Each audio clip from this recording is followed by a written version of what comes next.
Welcome to the Mile High Podcast. This is your host, Dr. Daniel Knowles. Thank you for joining us. This is our first podcast since the Mile High annual event. So we're grateful for everybody who joined us at Mile High. It was the most attended event we've ever had, most rave reviewed. So thank you for being part of it. Thank you for all of our speakers and exhibitors, and most importantly, the people that make it great, which is the attendees. We look forward to seeing you all there next year, which will be our 10th anniversary.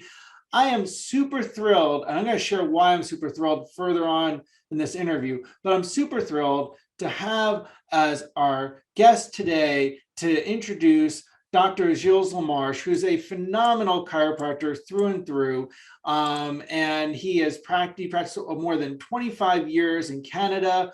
Maybe we'll talk about Canada a little bit, I don't know. But he's an avid student of psychology and philosophy of success. He is the current vice president of university advancement and enrollment at Life University, the largest single campus chiropractic university in the world. And they have some wonderful things going on there that we'll talk about. But more importantly, we're going to talk about chiropractic.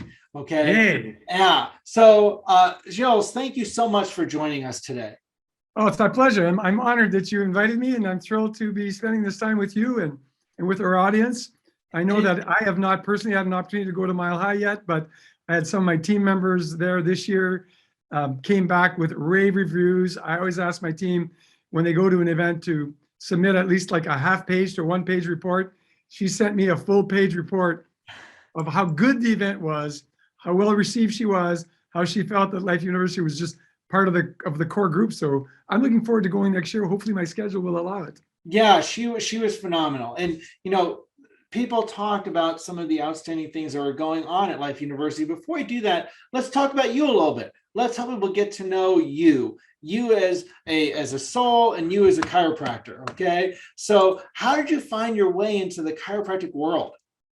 Well, I discovered chiropractic at the age of 12 because initially, like many people, I had back pain, and my back pain occurred after a teacher pulled the chair from underneath me as a joke. And I landed on my bottom, injured my spine. 6 months into it, after doing the traditional route, medical, this, that, and the other, somebody said to my mom, why don't you take him to a chiropractor? And I remember I was there. My mother said, what's a chiropractor? Nobody in my family had been to a chiropractor. And it's 54 years ago. It's a while back, but nobody in my family had ever been. So anyway, I ended up in a chiropractor's office, and he did a thorough consultation, thorough examination, did x-rays of my spine, came back the next day for a report of findings. And he talked about this word called subluxation. I'd never heard that big word, right, for a 12-year-old. What the heck is that? And then he described subluxation's impact on the health of the spine mechanically, but the impact of that mechanical issue on neurological function. And he had an autonomic nervous system chart and peripheral nervous system chart on the wall, and he explained all that. And then he said to my mom, or he asked my mother, did Gilles ever get dropped on his head or fall off a change table or something like that as a baby? And I remember my mother starting to tear up a little bit, and she, well, no, but, and then she went on, but I was a forceps delivery baby. Until then, I didn't know that. When I did have hair, because once upon a time I did have hair, I never had any hair right here. And it's because they had actually tore the side of my head using the forceps. So we invariably discovered that through the forceps delivery, obviously they saved my life and my mom's life, which is a good thing, but they damaged my spine. And I was, from a musculoskeletal aspect, totally asymptomatic until I injured my back at the age of 12. But I'd always been an unwell child. I always just didn't feel good, lethargic, pain in my belly, constipation, indigestion, all these issues. And so this Dr. Ingard was describing the function of the spine and the nervous system and their direct interactions. He then related the direct interactions to organic system function. And to me, that was all news, and it sounded really interesting. And so he suggested a care plan. My mom agreed that I should start care. And I will tell people, every time I tell people about that, when they say, well, I don't believe in chiropractic, I didn't believe it either. All I was hopeful for was that he was going to help me get rid of my back pain. And lo and behold, within a couple months, not only was the back pain completely gone, but everything else was restored to normal. Normal digestion, normal elimination, like everything was working, and I'd never experienced that since birth. And I was like, wow, like a mind-blowing moment of, this is it. This is my calling. And I told him, when I'm big, I'm going to be like you. I'm going to become a chiropractor. And the rest became history, but that's where it all started. Around what age were you when you told him that? 12. Okay. So it wasn't long into care. Oh, no, it was like 2 months into care. Okay. 3 months into care. Right at the beginning, I was like, this is a newfound paradigm for me. I didn't even know that paradigm existed. So I started chiropractic care, not believing, except hoping he was going to help me with my back pain. I didn't believe he was going to help me with my digestion. I'd been to like dozens of doctors. They all told my mother, there's nothing wrong with him. It's in his head. Yeah. Well, I'll tell you, the reason we have a lot in common then, because it was around that, I'm not going to go into my story, but around that same time is when my mom brought me to a chiropractor for health concerns, and the rest is history. So we'll have another conversation about that at some other time. However, I'd like to ask you about this, which is then, how did you end up in school, and where did you go? Okay, so I'm from Canada. I'm from a little town in northern Canada called Timmins, Ontario. Mm-hmm. And so I automatically ended up going to Toronto. It was the only big city near me, which near me, by the way, was 450 miles. And my neighbor 2 doors over was the only person I knew that had gone to university. And he went to the University of Toronto. So I applied and got into the University of Toronto to do my undergrad in biology. There was the Canadian Memorial Chiropractic College in Toronto, still is there. And that's the only school I knew that offered chiropractic, obviously way before the internet or anything else. That's where my chiropractor had gone. Right. So I went to visit. I applied. When the time came to apply, I was accepted. And that so often is the case. So often people go to what is the location that's closest to them because that's just what they know. I'll share why I was excited to interview you, which is that one of the reasons was I still have this image in my mind of your smiling face. You probably don't even know this, okay? It was the first time I was speaking somewhere, and I was speaking at New Beginnings, and you were in the front row, and you were smiling, and I was just were nodding along, and I was like nervous because I was speaking in front of you. I recall hearing you speak there, but I'm a lover of life, and when I go to a conference, I want to learn. I want to keep learning. And you were right there, and you were engaged, right? And also it was pressure for me. So you should never feel pressure on me. I'm a judge. I'm always there to support. It was an enthusiasm. So I was like, oh, there's important people here like you. So and then you've written 9 books. I think I'm up to 14 now, but yeah. Oh, wow. I've lost count then. So I became a single father pretty young, mm-hmm. and I needed to find something to occupy myself after I put my kids to bed. And so I started writing. I started writing articles, and then I had a few really good mentors that sort of pushed me along, and that had me start writing books. I wrote the first book I contributed to was a chapter with Mark Victor Hansen back in the early mid 80s, I'd say, before Mark was even famous, before he'd written, the first Chicken Soup for the Soul. And so he was my first mentor in that world. And then I just continued to write. And most of the books I've written have been for the chiropractic profession. I've written some that are more generic. Like I wrote a book called The Art of Responsibility, because I saw so many people wanting to blame everybody else and not taking personal responsibility for themselves, taking personal responsibility for their health. So I've just had a good time writing books. Great. And it's been fun. And you were involved with Parker at some point, because the Parker system. Tell me about that. So my chiropractor had said to me, well, if you decide to become a chiropractor, promise me that before you graduate, you go to a Parker seminar. I'm a 12-year-old. What do I know about that? So I said to him, well, what's a Parker seminar? He said, they're going to teach you to be a successful chiropractor. And I looked at him and I said, well, aren't they going to teach me that in school? He said, no. He said, the school's job is to teach you everything you need to learn to pass your board exams and for you to get a license. Your job is to learn to become successful. And you can do that at a Parker seminar. So I always had that at the back of my mind. I remembered that. So as a junior in chiropractic college, I saw an ad for a Parker seminar happening in New York City. Well, Toronto was relatively close to New York City. You know, none of us had very much money, but 5 other guys and I got in one of our buddies' cars and we drove to New York City. We all shared the same hotel room, 6 guys. And I went to my first Parker seminar. And back in the day, Jim Parker, the founder, used to be the first and only speaker on Thursday. He would speak for like 3 hours. And he typically would then invite everybody to his suite. Well, I'm sitting in the audience with 3,000 people. And he says, you know, all of you are invited to come to the suite from whatever, this time to this time. So I tell my buddies, so are we going to go up there? Well, I know we're in New York City, man. We're going to party. I was like, yeah, but he invited us. They said, you'll never get in. Look, there's so many people. The room can't be that big.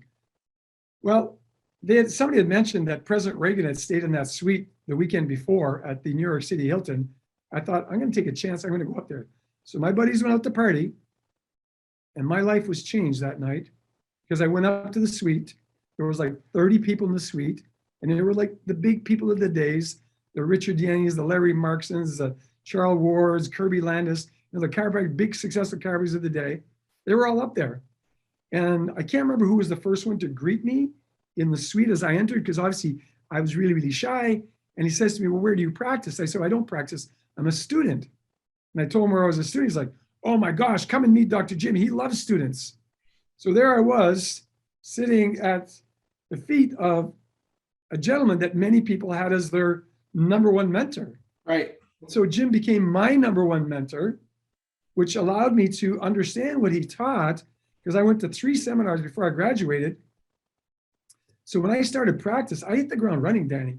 I mean, there was no struggling period for me in practice. And it's not, you know, to brag, it's just that I learned what somebody taught me to do, and I didn't try to reinvent the wheel. I did what he told me. And I went on to build my visibility in my community, even though I was extremely shy. I used to talk English with a really heavy French accent still back then, you know, because I went to French school my entire life. So I still had a really heavy French accent, but they taught me that I needed to tell the chiropractic story. And the chiropractic story that I should tell was my own chiropractic story. So that's how I started my practice. And within a couple of years into practice, I started getting invited to speak at Parker seminars. So I was a regular on the Parker seminar speaker circuit for a long time. And then in the spring of 2003, I started having major issues breathing. I got diagnosed with a terminal condition, and you'll relate to that. Mine was primary pulmonary hypertension and cardiomegaly. So my heart had expanded 2.5 times its normal size because my body was adapting to the stress of the pulmonary hypertension, right? Back pressure from the lungs into the right ventricle. And they told me, medicine told me, it was the first time I'd gone to a medical doctor since I was the age of 12. And now I was 48 years old. I'd never been back to an MD after that. I always went just to my chiropractor. And one of my assistants told me one day, I'm so afraid you're going to die in front of me. And she was in tears because she could tell I was struggling breathing. Anyway, she called one of my buddies who was a medical doctor, ended up in his office, long story, multiple doctors, to get told that the only way I would survive is if I agreed to a double lung and heart transplant. Wow. And I was like, whoa. Wow. So I researched the condition at depth. I researched the procedure at depth, and I made the conscious decision that I wasn't going to do it. Wow. I thought, no, I've had a beautiful life. If this is God's calling for my life, I'm okay. And so I made the conscious choice to retire from practice on the 14th of April in 2004. Got it. And I went home to continue to prepare myself to die. By then, I knew I was going to die. And I will tell you, for a 6-month period, I was a heretic. I succumbed to the half-hourly use of Ventolin. Mm-hmm. Every 30 minutes, I would pump 2 or 3 puffs of Ventolin in my body while I was in the office so I could breathe long enough to adjust the next group of patients, because otherwise I couldn't breathe. And I knew that this couple were going to take my practice over, but it was going to take a number of months for them to be able to transition from where they were in Canada to move, etc. So that's why I say I became a heretic, because from the age of 12, I had never even taken an aspirin. No garbage in my body whatsoever. So I retired, like I said, on the 14th of April in 2004. And on the 15th of May, 31 days later, I woke up And the first thought in my head was, you're an idiot. There was a bunch of words before that aren't not nice. We wouldn't say them in the podcast, but you're a beep, beep, beep idiot. You've been preaching the chiropractic paradigm of health and healing for 25 years. There must be something seriously wrong with your spine and nervous system. And some of you listening in might say, what a loser. Why would you even think that? Well, that's the thought that came into my head. And the next thought was, well, how could that be? I get checked by a chiropractor every week or two. But it was the third thought that really awakened me. But never by the same chiropractor. In that moment, I realized I had not been a practice member in any practice. I got checked and adjusted, if necessary, by whatever buddy I was happening to have lunch or dinner with, or going for a beer with, or meeting at a conference. Somebody would check me. Next time would be somebody else. And then I realized, oh my gosh, I haven't had like a thorough spinal or neurological exam in probably 20 years or more. I hadn't had an X-ray of my spine in 20 years or more. So when all the noise died down, I reached over. I was still in bed, reached over that phone beside the bed, called my office manager, my former office manager, because now she was their office manager. And I made an appointment, went in as a new patient. And he discovered that my spine looked pretty good, except from C7 to T4. I was a complete mess from C7 to T4. And again, important for people to understand, right? In that outside world, I had no musculoskeletal symptoms whatsoever. I had no pain in my back. I had no pain in my neck. I had no pain anywhere. I just couldn't breathe because I was dying. Or I was dying because I couldn't breathe, right? Right. It was in both directions. And so they discovered that. I started getting adjusted 5 days a week. And by the end of August, so that was in May, by the end of August, my pulmonary pressure had dropped from 57 millimeters mercury of pressure to 27. The normal for those listening in is 15. So when I started care, my pulmonary pressure was 4 times greater than normal, which means my lungs were pushing back into my heart 4 times greater than the heart was made to pump, which is why the body, with its innate wisdom, did what? It adapted. It caused my heart to grow, to push. And the symptoms started when there was just no more room for my heart to expand anymore. So by the end of August, as I said, pulmonary pressure dropped to 27. By the end of 1 year, pulmonary pressure normal. By the end of 2 years, normal size heart. Why? Some people say it's a miracle. No, the human being is the miracle. We get to work with that substance, right, of the soul that makes up the human being. Right. And I'm fully healed from it. It's now amazing. I've got plastic deformity at T2. So I do subluxate at T2 very easily. So adjusting sort of became something I probably should not do anymore. And at the end of that 2-year period when I was completely well, I was contemplating going back into practice. And I fell off a stepladder, broke 6 ribs, was in a medically induced coma for 12 days, all the rest of that stuff. So when I came back to it, I was like, well, maybe I'm not supposed to go into practice. So what am I supposed to do? When I healed from this, now October, I get a call from the president of Parker University at the time and asked me if I was willing to go speak at a seminar. And I went to speak at a seminar in Cleveland. Then he asked me if I was willing to go and help them revive their Parker Seminar Series. I thought I don't know, didn't think I could ever live in the South because it would be too warm for me being a Northerner. And I went as a volunteer for 3 months. I loved it, helped rebuild Parker Seminars, stayed there until July of 2012. So that's what got me into the education piece. And then left there in July 2012. Dr. Riekman, who was the president life at the time, reached out to me, I think in May of 2013. And I decided to take a position here at Life University in the fall of 2013. So I've been here 8 years now. So 2012, you know, I had the honor of only going to one Parker program. I would have liked to have gone more. Maybe I went to 2. I don't know. But this was good to talk about Life University. It was when Jim Parker was still alive, and he was doing programming. He did one in Atlanta, which he had not done a program in Atlanta. And I was so impressed with that experience. I was already in chiropractic school at that point, and I'd spent a decent amount of time connecting with Carl Parker because him and my dad had a relationship and they were good friends. Carl was such a sweet person. and really had great conversations with him. And the whole Parker legacy is amazing. Now that brings us to Life University. Excited to have you being as the vice president of Life University. There's exciting things going on at Life University. And how are things going with, since you're involved with enrollment, how are things going with enrollment and Life University growth? Things are actually going very, very well. I mean, this is, I guess we're all thinking it's sort of post-pandemic, or hopefully at the end of all this stuff.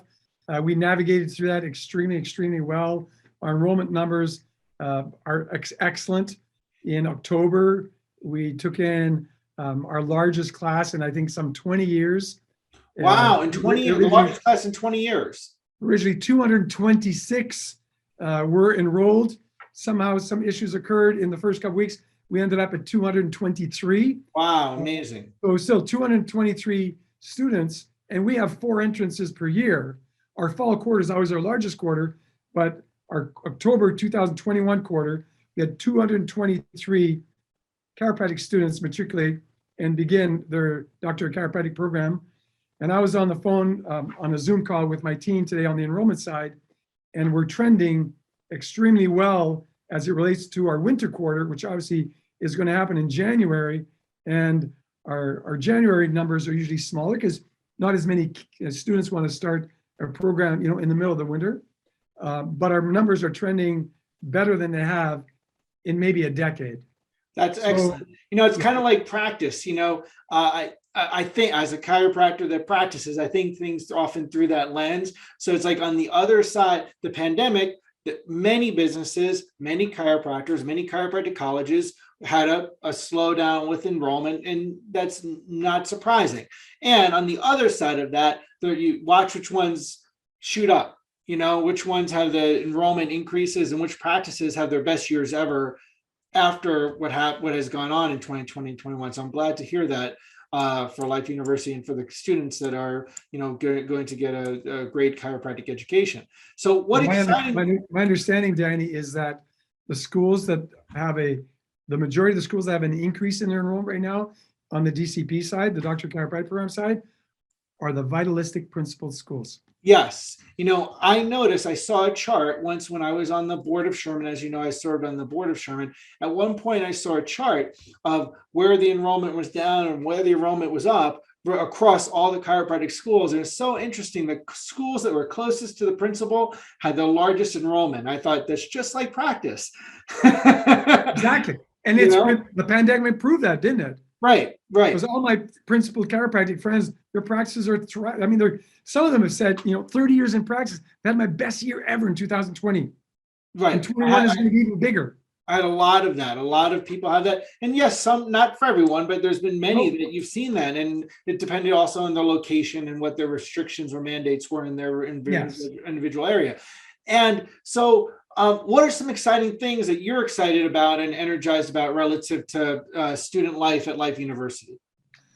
Well, we're just completing the feasibility study for a capital and endowment campaign.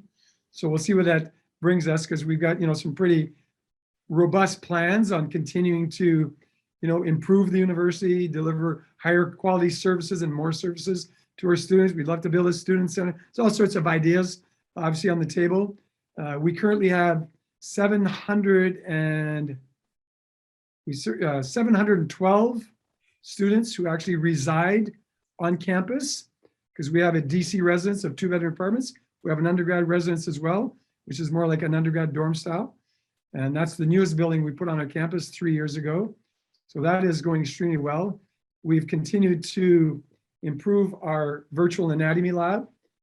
We were the first school on the planet of any healthcare school to have 8 anatomage tables, which is virtual anatomy.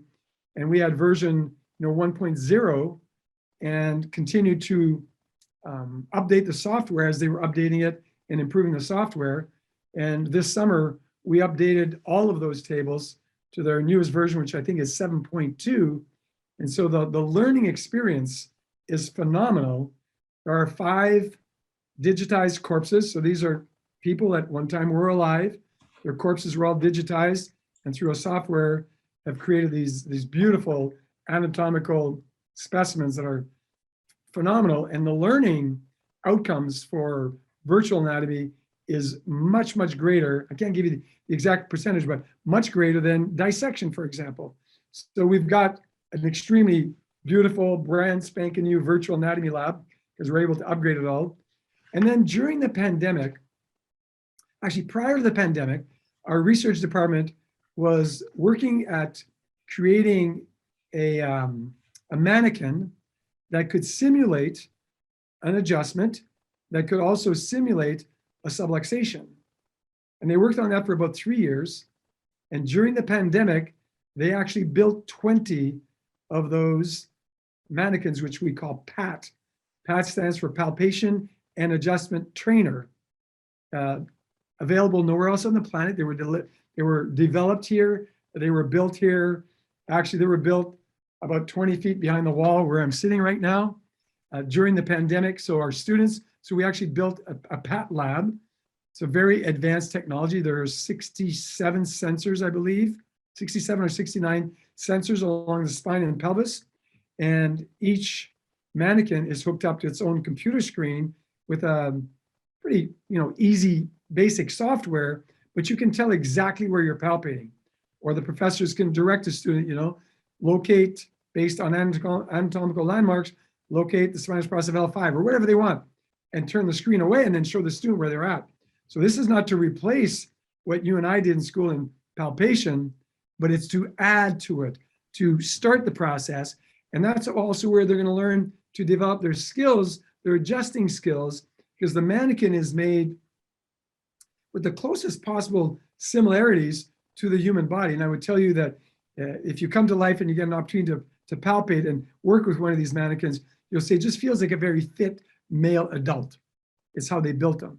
Mm-hmm. So hopefully in time, as they work out all the details, we're going to be able to make those available to other chiropractic institutions.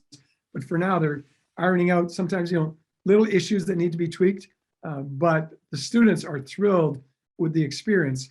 So those are two of the technology pieces that we have at Life that I think is just adding. And obviously, we're not taking away from the hands-on. We are a hands-on profession. We are a heart-to-heart profession. We got to maintain that connection with human beings. But you probably remember, getting beat up pretty bad in technique class, because I remember getting beat up pretty bad. So our hope is that as we work our students into learning that way, and instead of learning to thrust on a rubber tire, which is how I learned it, and then on my student friends, that they're actually learning on a mannequin, very similar to how people learn to do CPR on a mannequin. So they have built this amazing palpation and adjustment trainer. Wow, that's very exciting. And it's very exciting to see a vitalistic focused chiropractic school thriving. And I want to see all of them thrive. Absolutely. Very important right now. The humanity needs more chiropractors, more so even more than now. There's a shortage of chiropractors. There's no shortage of spines distorted, but there's a shortage of chiropractors. You got that right. So let me ask you this: success. So since you were very involved with Parker's System for Success, and you're a successful practitioner and helping students be successful, as you said, they don't necessarily learn that as much in school as we all would wish we would. And that's the case for every chiropractic school because their focus is making sure that they can be licensed.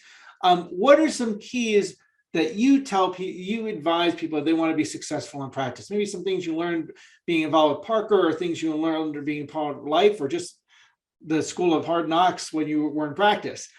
Well, like I said to you, I was extremely fortunate to have Jim Parker as my mentor, and I never struggled in practice.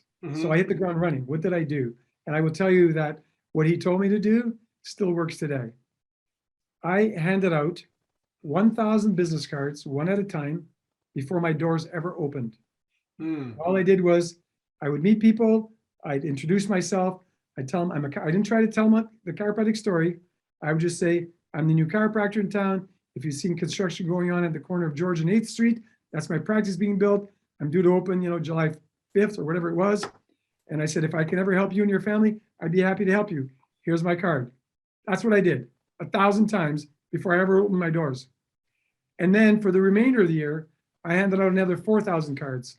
So what I was told is that in your first 12 months, you want a lot of people to know you. So recommendation, hand out 5,000 business cards. I thought that was crazy. The printer I went to thought I was crazy for spending that kind of money, printing 5,000. He said, you don't understand. You're new in business. You don't spend money like that. That's crazy. I was like, my mentor said. And so I tell people all the time, find yourself a really, really good mentor that you trust, who is successful, who you can model. And then don't try to reinvent the wheel. Model what he or she teaches you. Do it exactly the way they teach you. I told you earlier, I was super shy. And another mentor there that I met at Parker was Dr. Richard Yenny, who practiced in Kansas City, Missouri for some 60 plus years. And Richard had said to me, he asked me what got you to chiropractic school. I already shared the story with you and your audience. And then he said, well, you need to learn to tell that to everybody. I said, oh no, I could never do that. I'm like way too shy. And then he said to me, pointing his finger and sticking his index into my chest, he said, what gives you the right to know a truth and not share it? If you don't share this with people, some people are going to die. Some people aren't going to get well because you never take the time to tell them. In other words, like, don't be such a pussy. Learn to tell the truth. And he said again, what gives you the right to know truth and not share it? And I was like frozen in time because I was shocked. Number one, I just met that man maybe 20, 30 minutes before. He's poking me hard in the chest. And it was on this third or fourth time that he asked the question. I said, nothing. Nothing gives me the right to know truth and not share it. And he said, that's right, young man. Mm-hmm. I said, so how do I do that? Like, how do I learn to not be shy anymore? Mm-hmm. And he said to me, when you go back to Toronto, you're going to go into the yellow pages, right? Those big books that used to exist before these things, before the internet. He said, find a Toastmasters club and learn to develop your public speaking skills. So I joined. I did. You did? I did. Yep. Rochelle and someone told us to do that somewhere along the line. Maybe 5 people told us that, but at some point while we were in school, we went to the Toastmasters Club in Spartanburg when I was at Sherman. So I joined a Toastmasters Club. And while I was at Toastmasters Club, one of the comments that came to me is that if you want to be a good public speaker, you're going to need to learn to speak English without an accent. So, well, how do I do that? I've been talking like this, for 20 something years there. How do I change that, eh? So, you know what they suggested? That I watched, and I never watched the TV much, but I watched Dan Rather every night. He was the most famous, newscaster of all time, certainly during that time. And he enunciated. So when he spoke, he moved his lips this way. Yes. And so I started speaking English by enunciating very, very clearly the way Dan Rather did it. And I would literally just watch him on TV. You're going to find this very funny. You're making me laugh. Not because I'm laughing at you, but I, as a New Yorker, had a very, very thick New York accent. I grew up in the Bronx. I was either from the Bronx or Brooklyn. Okay. And then when I went to college, I wanted to be on the radio. So I had to learn how to speak without a New York accent. Interesting, right? We didn't even know that even after having lunch together a couple of times, that we've had a similar path that's actually led us in the direction of where we've been brought to. But again, I didn't try to reinvent the wheel. I was told, if you want that, do this. You want to do this way. Right. Yep.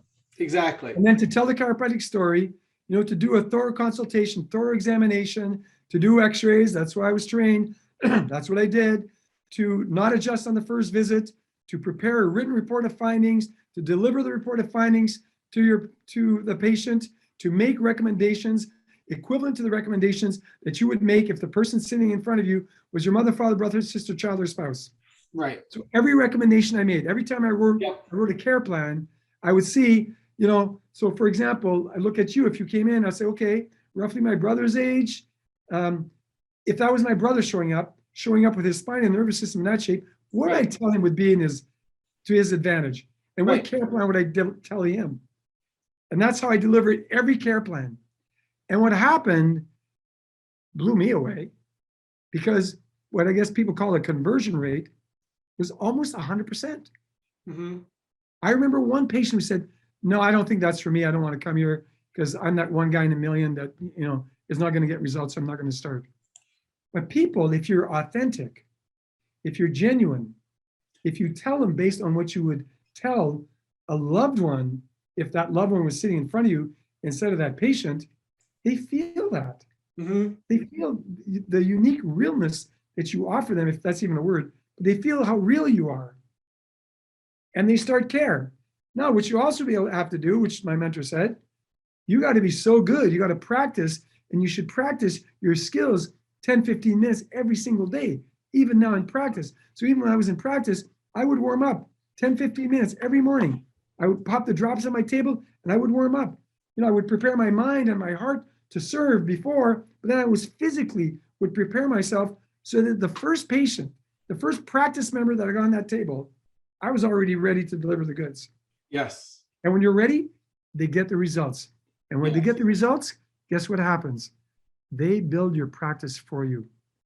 Jim said to me, the magic is in serving at a very, very high level your first 250 patients, make them all understand chiropractic for a lifetime, in which case they then become a practice member, because there's a difference between a patient and a practice member, in my opinion.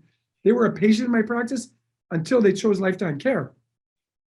So do everything you need to do to get great results, and then let them be the ambassadors. Let them build your practice. Right. Of course, you got to continue to deliver the goods to the people that they send you. Right. That's how I built my practice, Danny.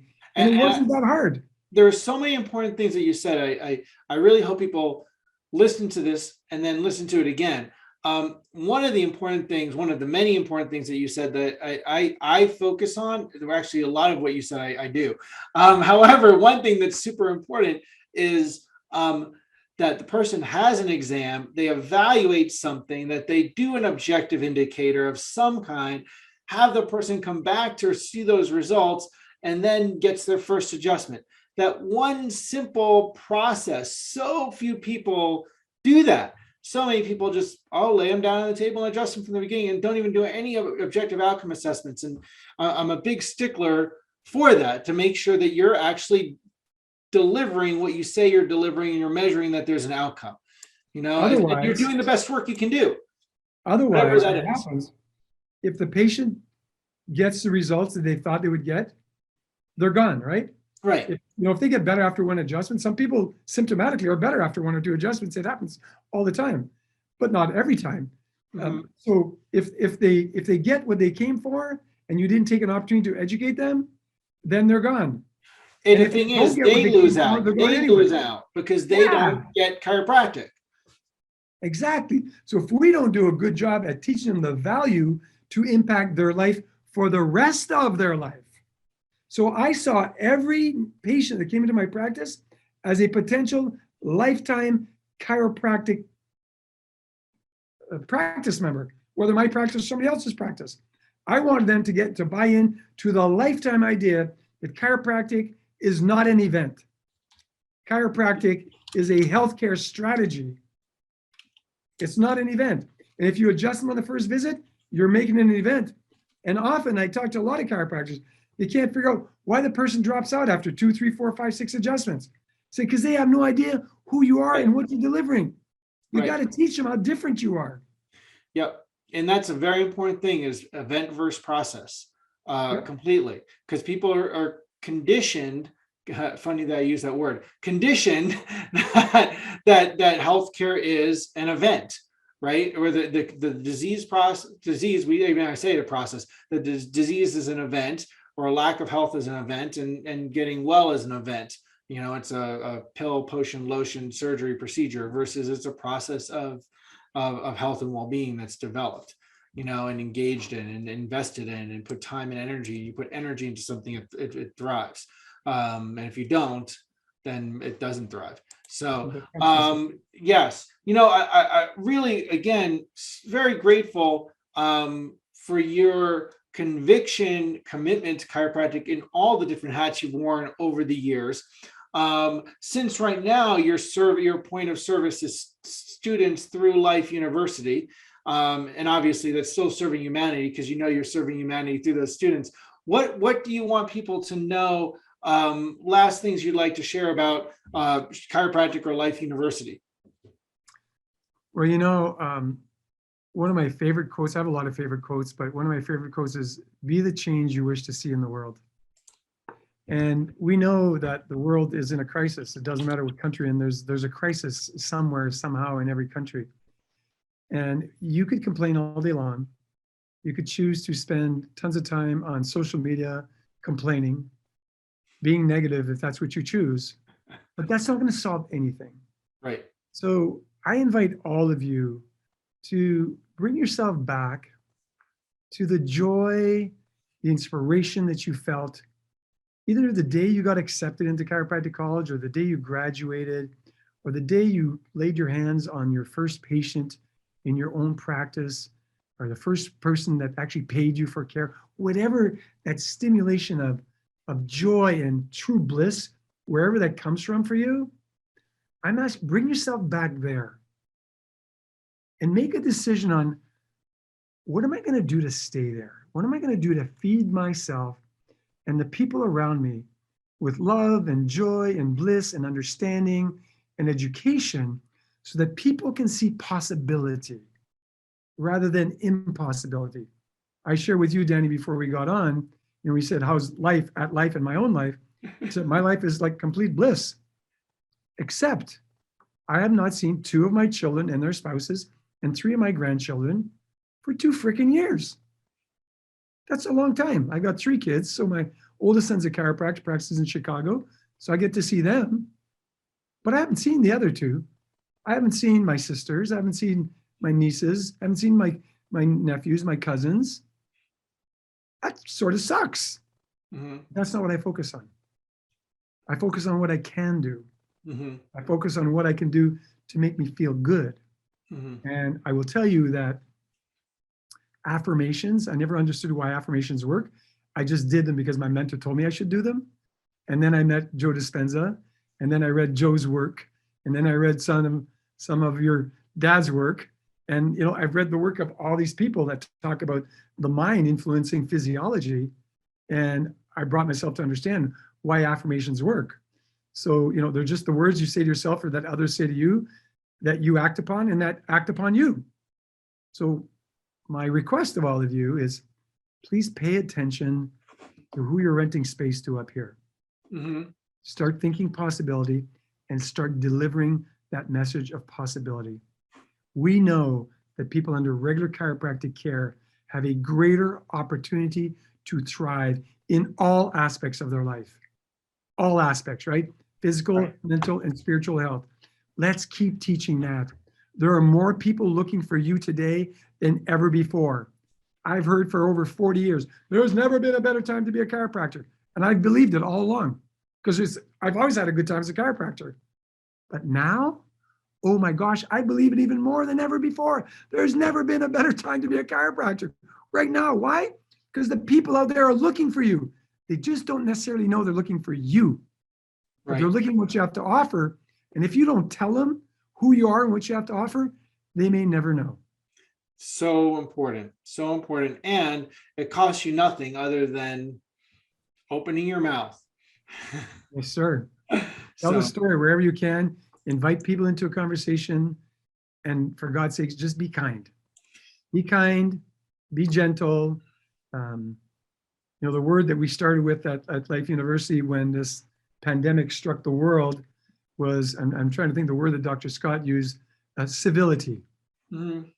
He said, I'm just asking all of you to be civil. Not everybody's going to agree with your position. Some people are going to be afraid.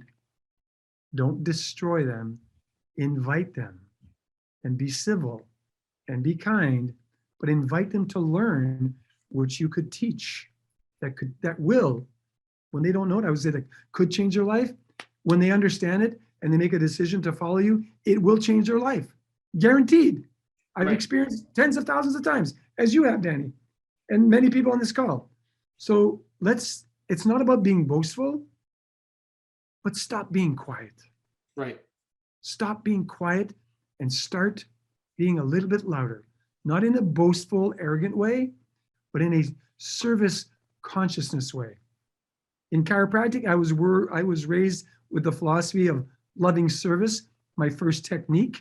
If you ever visit Park University, you will see that statement at the base of the statue of Dr. Jim Parker, because that was his number one statement.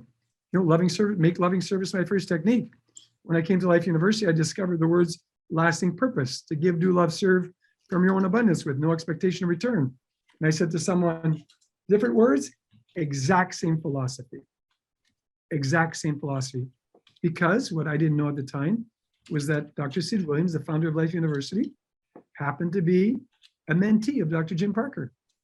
Jim Parker, from what I've discovered, was Dr. Sid's number one mentor early on in his life. Mm-hmm. And now under the guidance of our current president, Dr. Rob Scott, who is extremely well educated, a BS, a DC, 2 masters, a PhD in physiology, and also a diplomate in chiropractic philosophical standards. So Dr. Scott understands chiropractic philosophy. He understands the science of vitalism, and he understands the world of science. When you bridge all that together, in the leader of an institution, you have a powerful leader who leads by example, and certainly leads by building a great team around him, and is extremely supportive. So I'm thrilled, honestly, to come to the office every single day. I look up to the heavens when I drive on campus every day. I was 110 beautiful, luscious acres. I just go, thank you, God, for putting me on this path. I'm so grateful. And so I live in that state of gratitude. And I would invite all of you every morning to decide or pay attention to what you could be grateful for in that moment, and work at keeping that state. Keep that state of gratitude every single day, all day long with you. I'm reaching into my pocket because there's something I carry with me all the time. And I carry a heart-shaped stone in my pocket all the time, and it's a gratitude stone. And whenever I put my hands in my pocket every day, I just remind myself of all the reasons I have to be grateful. And since it's the first thing I put into my pocket in the morning, it's the first thing I focus on consciously, just to be grateful. And the words that I input into my brain consciously first thing in the morning is, I greet this day with love in my heart. Every person, every situation, every circumstance. That's how I set the tone for my day. So that's the affirmation that I put into my head. I'm going to greet this day with love in my heart, just loving service. Every person that I meet, every situation that I face, even if it appears to be harsh, difficult, every circumstance. Do I succeed 100% of the time? No. But do I succeed most of the time because I actually choose to input that into my brain? Yes, because you are the director of that film that you play in your brain every day. Don't let anybody else tell you any different. You're the director, you're the producer of the film. You don't like what you're seeing? Change it. Rewrite the script. You have the ability to rewrite the script. And that is how you change spines and lives and minds. And when you become a chiropractor, that's what your role is, to change spines and lives and minds. Absolutely agree. 100% with you, my friend. You don't necessarily realize that at that point, but then you realize after a while, so take care of people, that's what you do. So thank you for your service to humanity, to Life University, to life, and to chiropractic and to chiropractic students around the world, and all the hats that you've worn over the years. Really appreciate someone who's given that kind of energy into service. I think your mentors would look back, though many of them are not here now. We've lost some great ones over the last couple of years. Would look back and be proud of you. So thank you for that. And thank you all for joining us on the Mile High podcast. We look forward to seeing you all in June for Mile High 10. And thank you again, Dr. Lamarche, for your service. And everyone, go ahead. It was my pleasure. It was my pleasure and honor to be with you today, and certainly my honor to serve our profession and humanity. And thank you for the wonderful work that you're doing, along with your beautiful wife and your team, your seminar team, your practice team. And I know you've been serving at a very high level for a long time. So grateful for you as well, my friend. Thank you. And everyone, may this be your path to serving bigger, better, and impacting more lives. and keep changing spines, lives, and minds with chiropractic. See you on higher ground in June 2022.